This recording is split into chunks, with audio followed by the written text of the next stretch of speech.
Back in the web suite, we're now going to look at the reporting section. But before we click on reports, we're going to go into learners' portfolios just to look and see how this school is set up. In the reporting section, we might talk about Owls class. And if I click on the plus next to Owls class, you'll see the learners in Owls class are grouped into different types of owls. I've selected a child in Barn Owls and I'm going to click on the edit pen. At the bottom of the learner details, you've got tags, and I can click within these tags and add more. When I click, previous tags that I've used will appear at the bottom. If you tag multiple children with the same tags, in the reporting section you can generate a report for all children with a particular tag. When you've added tags to a child, click on Save Changes. Now when we go back into reports, you'll see in the main window the 5 different types of reports that Evidence Me will produce. We're going to start with the first one, the Flight Path Report. In here you can select the framework, the category within that framework and the objective level. You can also set the start and end dates from which the data will pull from. Over on the right you can add learners. Here you can select learners by selecting a class or group, an individual learner, or using the tags. If I select a class, I can put multiples in here. It's the same with learners. I can add single or multiple learners, and with the tags the same again. I can select single or multiple tags. I can also specify a year group or an age range from which I want the data to pull. I then can click on Apply to apply those learners. Step 3, create the report. When a report is generated, it appears below in the list of reports previously generated.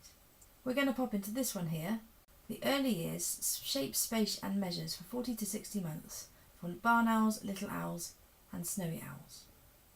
Here is our first flight path report. This report provides a projection to show you how far through the framework your learners will progress by a certain date. It is designed to show current coverage relative to target coverage. It shows the percentage of current coverage, forecast coverage for the rest of the year or selected dates, and indicates if all objectives will be taught by the end of the school year or not. Here you'll see a line which is our coverage target to be met by a certain date, generally the date the report is created. You'll then see on this first page the percentage of the coverage from barn owls, little owls and snowy owls already covered in a dark colour. In a lighter colour, you'll see, if they carry on working as they are, the projected coverage by the end of the year. This report is based on objectives covered in observations, not necessarily objectives that have been attained. This is ideal to help you see if a cohort and individual learners are on track to cover the curriculum. It helps you plan intervention for learners who are not on track and compares cohort coverage progress. This is the first page. If I scroll down, I'll see further reports showing me individual progress for learners within each group. You'll see here, this is the Barn Owls group.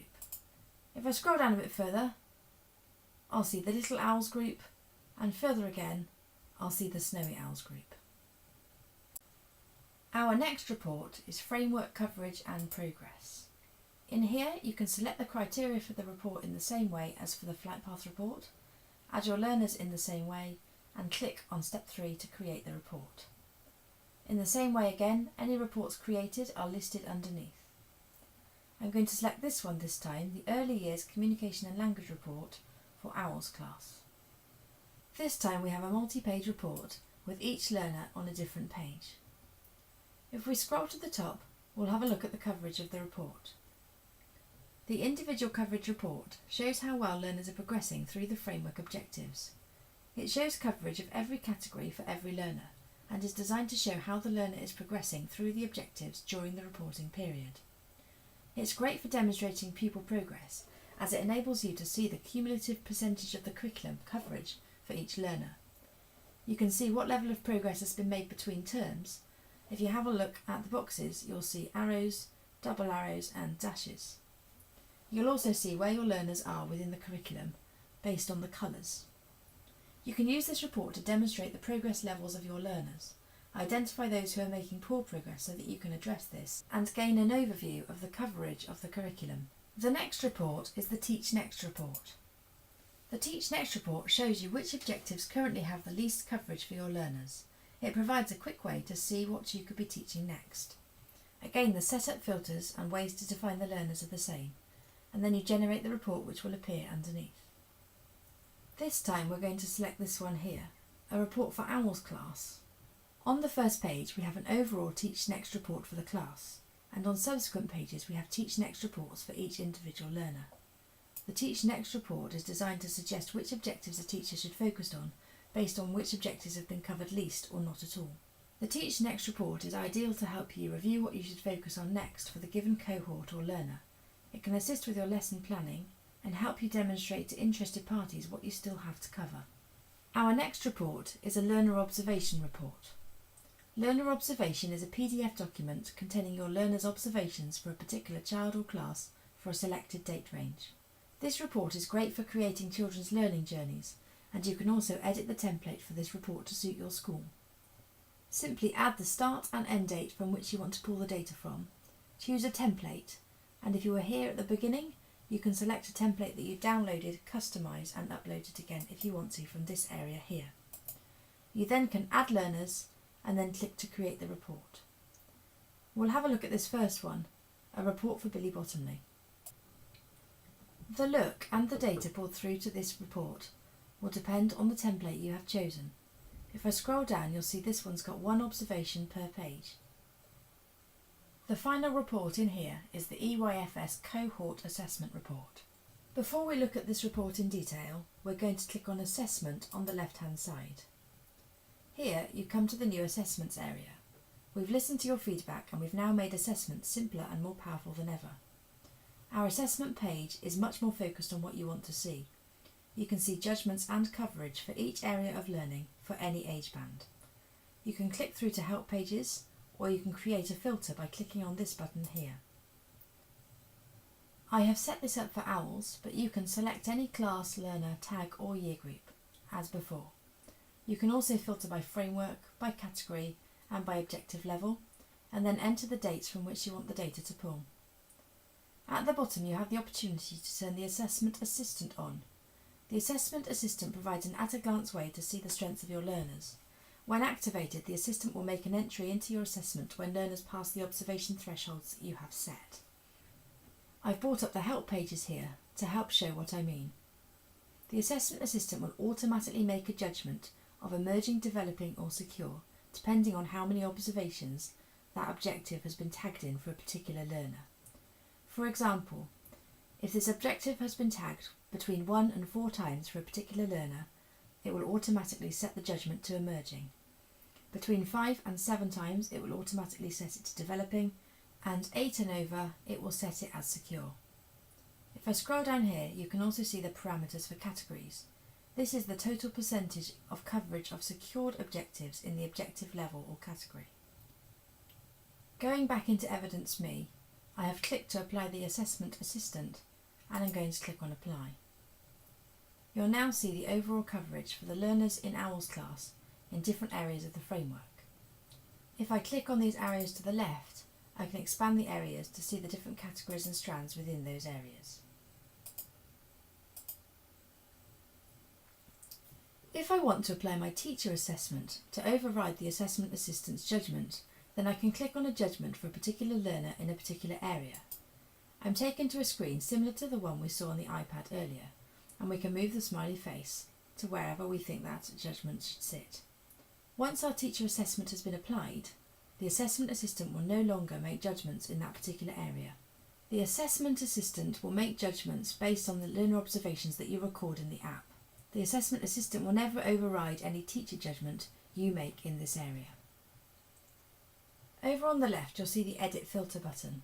If I click on Edit Filter, when I click on Start Period, you've got each half term in here as an assessment snapshot.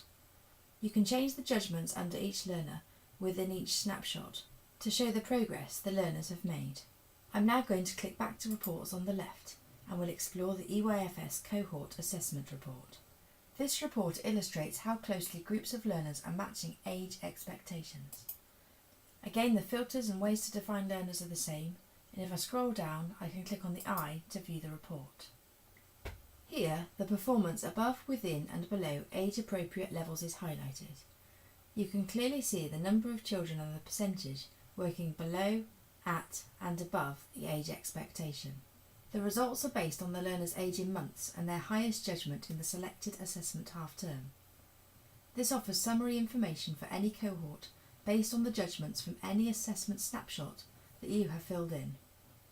This brings us to the end of assessment and reporting. We're going to switch back to the iPad now and log in as a parent to see what they see. You'll see here that I'm logging into the same app with the parent credentials that I created earlier. I'm now given the opportunity to set a PIN, which I'm going to do. My PIN has been successfully set up. A parent may also be asked whether the app can access the camera and the microphone, as was the case before. The parent can create observations in a very similar way. They can add an observation without an image, with a photo from the gallery, by video, or by tapping on the camera button and creating an observation image that will move to the tray. If I tap straight away, I'll be able to edit that observation. And in the same way that I do, a parent can set the date and time, and they can click to add learners. The difference here is they can only see the learners that they have access to, their children. If I go back to observation details, you've now got a parent's note field rather than objectives and other notes.